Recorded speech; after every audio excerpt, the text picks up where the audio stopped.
제발 일봉도 적당히 하자. 지난 14일 일본의 현대비즈니스에서는 중국인 관광객이 일본의 전철과 버스 때문에 감동하고 있다 라는 기사를 게재하였는데요. 해당 내용이 심각하게 국뽕이라 하여 일본 네티즌들조차 바로 옆에 대중교통의 최고봉인 한국을 두고 잘도 이런 기사를 작성하는구나 라며 민망해하고 있는 상황입니다. 그러고는 오히려 한국의 대중교통 시스템에 대해 극찬을 하고 있는데요. 일본의 기사부터 살펴보도록 하겠습니다. 기사에서는 일본을 방문하는 중국인 관광객이 일본의 다양한 관습과 매너에 감동하고 있다 라고 합니다. 정말 대단해 라고 입을 모으는 일본에서의 감동 체험은 주로 전철과 버스 등 대중교통에서 이루어진다고 하는데요. 상하이 출신으로 도쿄에 여행 온 한 여성은 전철에 타서 우산을 정중하게 접는 사람을 보고 놀랐어요. 젖은 손으로 주름을 따라 제대로 접고 마지막으로 버튼을 누르는 순간까지 뚫어지게 쳐다봤죠. 중국에서 이렇게까지 하는 사람은 전혀 없거든요. 또 어린아이가 엄마와 함께 창밖을 구경하는 것은 정말 흐뭇한 풍경이었어요. 상하이의 지하철은 말 그대로 지하밖에 없기 때문에 밖의 풍경을 보기 어렵거든요. 일본인들은 어릴 때부터 이런 체험으로 삶을 시작하는구나 라고 생각했어요 라고 말했다고 합니다. 항저우에서 도쿄로 여행 온 40대 남성은 청소부들이 큰 쓰레기 봉투와 청소 용구를 들고 사람들에게 정중하게 인사를 하며 청소하는 모습을 보니 기분이 좋아진달까요?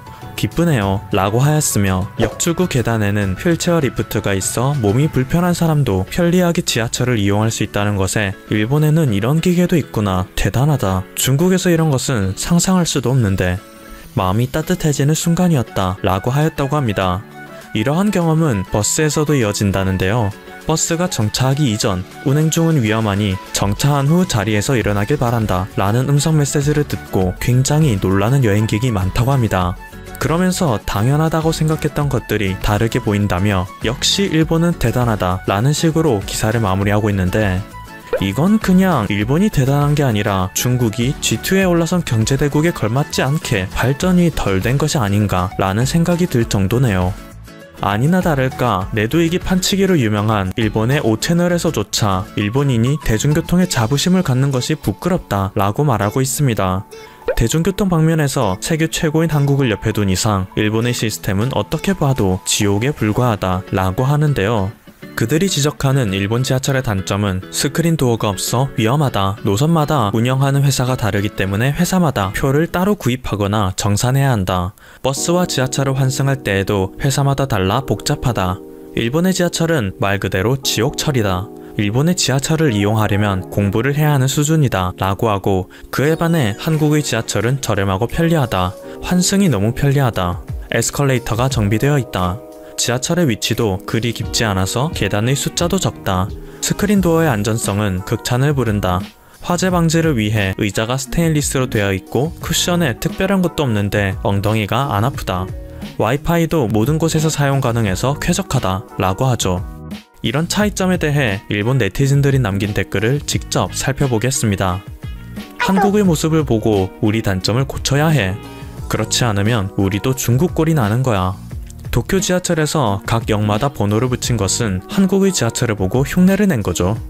한국이 일본보다 나중에 만들었으니까 어쩔 수 없지만 그런 것을 감안한다 해도 일본 지하철은 구리지. 일본인들은 불편한 것에 익숙해져서 의심을 하지 않기 때문에 이런 목소리는 새겨들어야 해. 일본의 만원 전철은 선진국 최악 수준이잖아.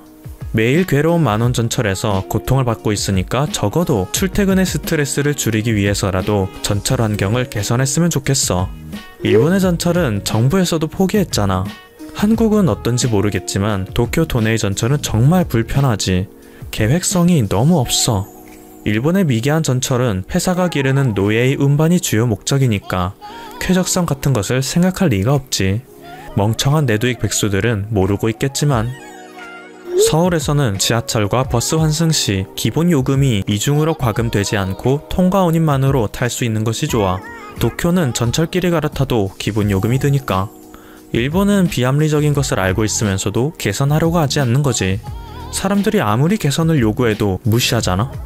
일본 전철에서 한국어와 중국어 안내방송은 없애버려. 영어만으로도 충분하잖아. 영어권 사람들이 영어 안내방송이 나올 때까지 기다리는 것은 너무 불편하지 않아? 일본어와 영어만 있어도 충분해. 일본에 오는 외국인 관광객의 대부분은 중국인과 한국인이잖아. 내두익들아, 제발 한 번만이라도 서울에 가서 스스로의 시야가 얼마나 좁은지 확인해봐라.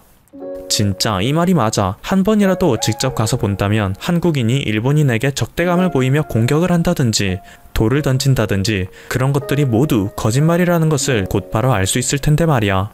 저쪽의 정상적인 사람들은 내두익이 인터넷에서 한국에 집착하는 만큼 일본을 그닥 의식하지 않는다고. 내두익은 정말 자의식 과잉이야.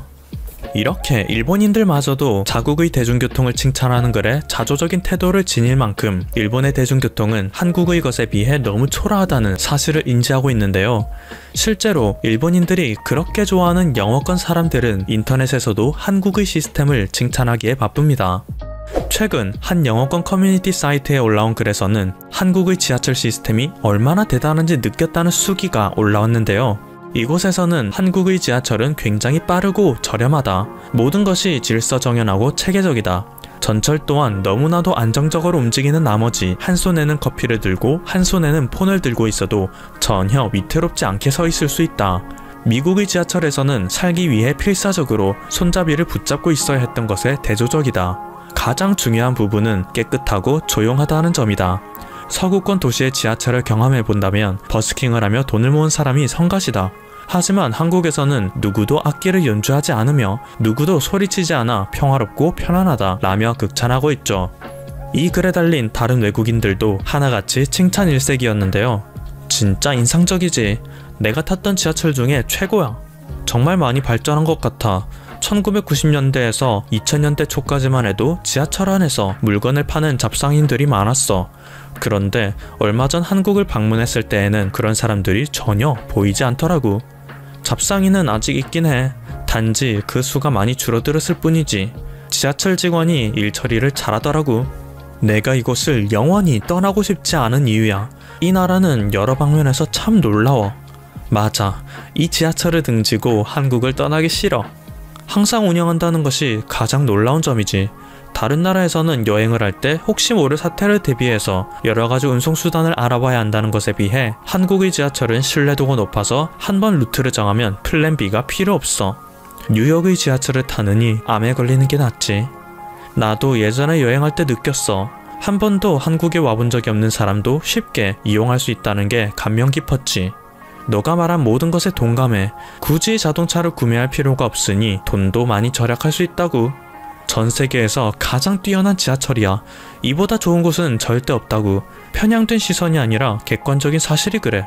싱가포르는 어떨까? 나는 싱가포르 사람인데 여러가지 이유에서 싱가포르보다 한국이 낫다고 말할 수 있어. 노약자를 위한 좌석도 많고 지하철도 넓어. 가격도 훨씬 저렴하다고. 1호선만 빼면. 지금까지 퍼플튜브였습니다. 여러분의 구독과 좋아요 그리고 알림 설정은 컨텐츠 제작에 큰 힘이 됩니다. 감사합니다. 한국의 조선업은 전 세계에서 최고로 인정받습니다. 한때 일본이 이 시장을 지배했던 적이 있습니다. 하지만 한국이 1위를 빼앗은 후 일본은 끝없이 추락을 거듭했죠. 물론 일본이 완전히 무너진 건 아닙니다. 일본은 조선소 합종연행, 이른바 연합전선을 통해 재도약을 꿈꾸고 있습니다. 현재 한국의 강력한 라이벌은 중국 업체들입니다. 중국은 규모의 경제를 통해 한국을 압박하고 있습니다. 한국 조선업이 중국이나 일본보다 우위에 있는 강점은 무엇일까요? 네, 바로 기술력입니다. 한국은 조선업의 살 길이 기술 초격차에 있다는 걸 증명하고 있습니다. 한국조선은 액화 천연가스, LNG 운반선 세계시장 선두를 굳건히 지키고 있습니다. 또한 LNG 운반선을 주축으로 세계 수주 압도적 1위에 등극하는 경사를 맞이하고 있습니다. LNG선은 기술 집약적인 선박으로 대표적인 고부가 가치 선박입니다. LNG선은 1980년대까지 일본 조선사가 장악해왔습니다. 하지만 국내 조선사가 각고의 연구 및 개발 끝에 일본을 뛰어넘었습니다. 이후 일본은 전혀 한국을 따라오지 못하고 있죠. 한국조선해양플랜트협회에 따르면 한국조선은 2020년 하반기에 들어 9월을 제외하고 전 세계 발주량의 60%를 수주했습니다. 국내 조선업체는 지난 7월 중국으로부터 세계 1위 자리를 탈환하기도 했습니다. 8월 역시 전 세계 발주량의 73%를 수확했습니다. 10월과 11월에도 각각 전 세계 물량의 69%, 60%를 독식했죠. 놀라운 기록입니다. 중국과 비슷한 수준의 수주량을 기록한 건 9월뿐입니다. 그 외에는 압도해버린 것입니다. 한중일 3개국을 놓고 탱커와 LNG 선박의 수주를 각각 비교해 보겠습니다. 한국조선은 7월 92%의 탱커 점유율을 기록했습니다. 8월과 10월에는 70%를 유지하다가 10월에는 다시 92%로 올라섰습니다. 같은 기간 중국의 점유율은 어떨까요? 고작 8에서 26%대의 점유율을 냈습니다. 한국과는 전혀 비교가 안 되죠. 그러면 일본은 어떨까요? 전멸이었습니다. 탱커 수주가 전무하다가 8월 한 달 동안만 9%의 점유율을 기록했습니다. 일본의 조선업 회장이 일본 정부를 향해서 쓴소리를 쏟아내는 데는 이유가 있었네요. 현재 일본의 조선업은 연이은 인수합병에도 존폐의 위기에 놓여 있습니다. LNG 운반선도 독보적입니다. 지난해 7, 10, 11월에는 중국과 일본을 완전히 무너뜨리고 100%의 점유율을 보여주었습니다. 한국이 전 세계를 독점하고 있는 것입니다. 이 기간 중국과 일본의 LNG선 수주 점유율은 0입니다.